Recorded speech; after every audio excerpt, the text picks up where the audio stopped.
Hello, and welcome back to Let's Play Alundra. On the previous episode, we defeated the dragon Wilda and picked up the 6th crest, leaving only one more to go before we can raise the lake shrine from the depths of, the Torla Lake, and take the fight to Melzus himself. But first things first, we've just been woken up by Maya in the middle of the night, and told that we have to go check out the twins. Now, we haven't really, this family, Rumi and Mead and their kids and Wendell, haven't really played much of a part in the storyline since the very first dungeon in the game when we saved the grandfather. But that's about to change. Remember that even though we defeated Zazon a couple of dungeons ago, we didn't exactly kill all the Merg, and Melzus is the one acting behind the scenes in the first place. So it turns out he is, in fact, still directing the Merg now behind the scenes. It might actually be worse now, because he's directing the Merg directly, completely, as opposed to filtering his orders through Zazon first. So it might be possible the Merg are even more bloodthirsty now. Over there? No, nothing over there. That's actually, I think, the master bedroom. I assume. I don't know. It's kind of cool that some of the houses actually have, bedrooms for all the family members. Oh, yeah, it's Wendell's room. That's right. That's where we picked him up last time. And this is Nessus and Burgesses' room. Burgess, of course, was the one who's kidnapped, leaving us Nessus behind. And what we're going to have to do is pretty much exactly what you'd expect if you are familiar with how twins are generally portrayed in popular media, especially fantasy. So we'll have to wait a minute for Septimus to show up, because, well, as you can imagine, even though Burgess was stolen, there's no reason for us to go all the way back through the Merg tree again. The plot will provide us clearly a method, or I should say the plot, with Septimus acting as the messenger, will provide us a way to get to Burgess using the game's final dream dungeon. And this does happen to be one of my favorite levels in the game in terms of how it was implemented, or I should say how the objective is represented in the actual gameplay mechanics. So Septimus will explain to us that the twins are of one mind. Nessus and Burgess are supposed to be identical twins. That means their dreams will also be connected, assuming that both Nessus and Burgess are asleep. It doesn't really necessarily make sense for Burgess to be asleep. You'd think he would be terrified, considering he's, at best he's probably imprisoned by the Merg, and at worst he might be dead. But, I guess we have to hope for the best. So what we're going to do is we're going to enter Nessus' dream and come out Burgess' dream, and wherever he happens to be, we'll try to rescue him. Hopefully he's in the tree, since by now we're, innately familiar with it, so it should be pretty easy to make our way back out of there again, if that is indeed where we find ourselves. So let's go and find out what's going on. So first thing I'm going to do is there's conveniently a save room right here, which is, a little unnecessary considering we just came here from our bedroom where we received a full, health and magic refill and then we're able to save our game. But, I guess I'm not going to take any additional video game generosity for granted, so let's go ahead and save our game anyway. And just to continue my usual policy of showing all of the save rooms.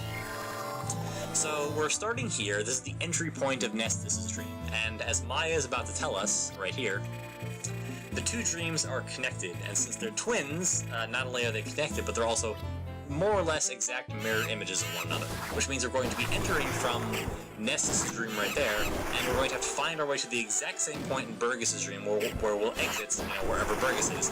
And I think overall it's a really cool implementation of what the game is trying to get us to do in the plot as well. Now the puzzles, as you can imagine, reflect, the same basic mechanic. So we've got these 4 switches that are activated for us in Nessus' dream. Now we're going to move to the other side in Burgess' dream. Notice that we were on the left side in Nessus' dream, and now we're on the right side in Burgess' dream, and we have to activate the exact same switches in the reverse order. This is the easy one. After this, it gets sort of progressively more difficult. See, right here we're going to have where they're next leveling us, more or less. For the first time, they actually just showed us it was switches, and now they're forcing us to memorize it without even seeing the basic structure of the next puzzle. We're getting a fireball. As you can tell, this level is going to have a lot of backtracking, but I guess it's backtracking in a good way, because each time you make an iteration going back and forth between the two dreams, the game builds on itself. The level continues to build in terms of how it's mechanically implemented, and this is just one of those. So yeah, we basically are going to hit those switches in the exact opposite of the way we saw the fireball go back in Burgess' dream, and we're going to go back. Every time we unlock a door in one dream, I believe it unlocks the corresponding door, with a few exceptions in the other dream. You'll notice now, well, we still can't go to the left over there, but now we can go up here towards the north into this tower. Now, we're going to prepare this a little for later. I want to hit this switch and then use this barrel to get back over to the other side. This block, the block that we just lowered over here in Burgesses Dream corresponds to another block in Nessus' Dream. Actually, that's pretty cool too. I don't know if you noticed, but in that previous room, the Merg were Boomerang Merg, whereas here in Nessus' Dream, the ones that we fought at the start are regular Merg. So even the enemies are mirrored. Yeah, there we go. Those are regular Claw Merg, the ones that we've been fighting since the beginning of the game. Yeah, and there we go. See, this platform here is now raised because we hit that other switch on the opposite side in Burgesses Dream. And now we can go up here. So as you recall, there were 3 statues in the opening the opening room from Nessus' Dream. Each of those statues corresponds to a switch in one of these towers. What we're going to have to do is solve one of these mirror image puzzles to break the glass and have a direct passage, not just using a teleporter between Nessus and Burgesses Dream. And every time we do this, there'll be one of these switches that will, it'll show you in a cutscene. We'll take one of these statues from the opening of Nessus' room and teleport it directly to the corresponding statue in Burgesses' room. And once we have all 3 completely whole, then we'll be able to proceed to exit Burgesses' Dream, and hopefully rescue him. Now, you'll also see there are 2 chests there by those other statues.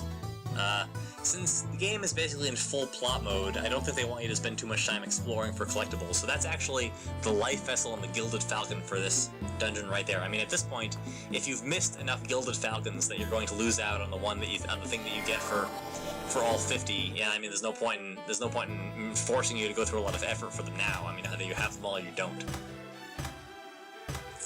Yeah, so this is where the difficulty of the puzzles picks up a little bit, and you'll notice even the rate. I hope you've got a pad handy because you've got to write that down really quickly. You can just walk in and out of the room and continually, have the pattern repeat itself for you if you need it, and it's always the same. So after enough tries, you'll get it pretty soon. Now,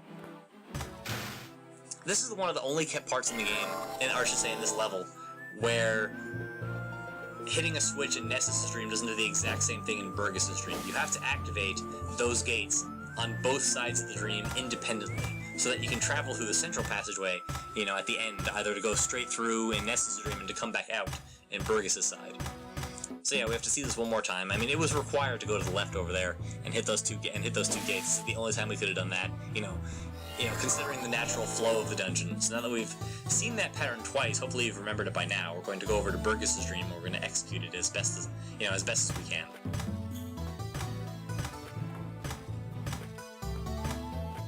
Yeah, not too hard. I did mess this up once because it's surprisingly difficult when you're moving around the switches to accidentally step onto the wrong one, especially if you're like me and you get really antsy while you're walking around. Like, I do this a lot in the Zelda games too, where if it's possible to jump or at least to tumble, like I do that when I'm ever moving somewhere, even if it doesn't actually make you move any faster. And I do the same thing here a lot in Alundra. I jump a lot, unless I'm trying really hard to focus on where I'm going while I'm reading a guide at the same time, which does happen quite a few times. Anyway, over on Burgesses' side, they showed us the order at which we're supposed to be lighting these 4 torches, so of course we do the exact opposites. It's kind of like the old RPG maxim, which is whenever the plot tells you to go somewhere, you always do the exact opposite and go everywhere else to find side quests. This is almost that, constructed in level form, where the game tells you to do one thing and you have to do literally the exact mirror opposite to progress with the game. I don't know. It feels kind of meta to me. I'm sure that wasn't exactly what they were intending, but I don't know. I think it's kind of cute. Anyway, since we activated the moving platform back on Burgesses' side way back when we crossed through the first tower, that same moving platform is now moving on Nessus' side. So we can proceed up here to the second tower and hopefully end again the second statue. And this puzzle, I suppose, is a little bit more difficult. Not too much. Just memorize the order of the torches and then use the exact opposite order on these switches. Nothing too difficult. The torches go out, and the mirror will break, and we can again proceed directly from Nessus' Dream to Burgesses' Dream. I mean, they really went whole hog in on these mirror image, imagery. There's actually a mirror. Actually, oh, I almost forgot to hit the switch. Come on, any minute now. Yeah, there we go. Hit the switch, and we will pick up the second statue, and we will unlock the door out of the tower, back into the other side of Burgesses' Dream. Again, this is required to get behind some of the doors that are still locked for the most part. So the only remaining tower now is in the center, so basically all we have to do is solve any remaining puzzles that allow us to get to the other side of that one switch that we had to hit on both sides of the dream. So yeah, we can walk straight through here because we already got rid of that block. And back down through here. And back up through Nessus' Dream. I believe... yes, now this door over here to the right is open. So we can hit the switch to remove the last blockage to the central passageway, and then go back through Burgesses Dream and do the same thing. Again, quite a bit of backtracking, but this dungeon is surprisingly small and surprisingly short. And considering the number of doors that are locked out to you, when you're actually traveling, it's not really that difficult to figure out where you're supposed to go. That's part of the reason why I like it so much. It keeps the game flowing really well. And I mean, I don't know why I'm cutting on this grass. It's a little bit of OCD. I'm already at full health and full magic. There's been very little combat so far. Yeah, that's one of those spigots I was referring to in the previous episode. You'd think after Mount Torla that you'd be able to shut them down by jumping on them, but you can't. It's kind of weird to me that there's, the same sprite that functions in a really different way. So yeah, I mean, remember those Merg that we saw while we were passing through, just briefly? I mean, of course, we have to kill them. This is the one area in the game where it helps that the Merg have a really fixed jump radius, because it's not really that difficult to stand in one place and actually have them jump back and forth over you based on where they start in the game.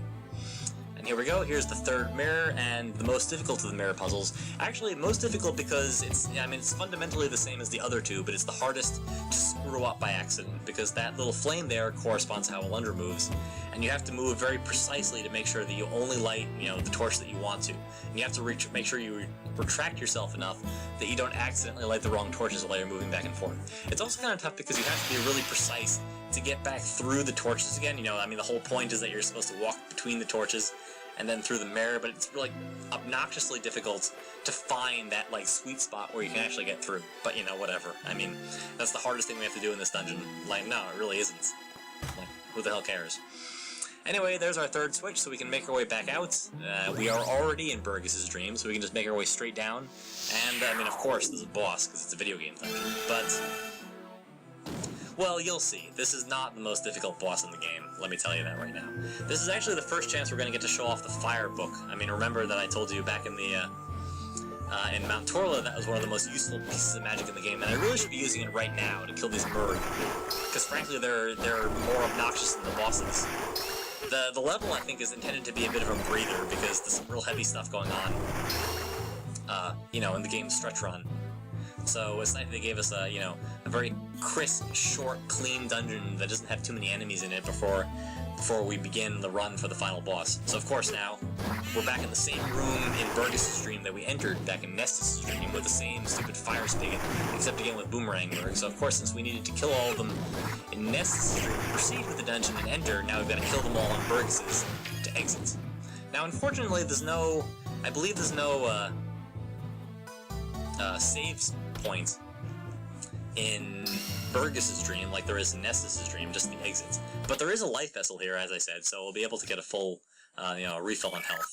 And let's go check out the boss. First thing we're going to want to do is equip our fire book, and I will get to show off to you exactly how powerful this is.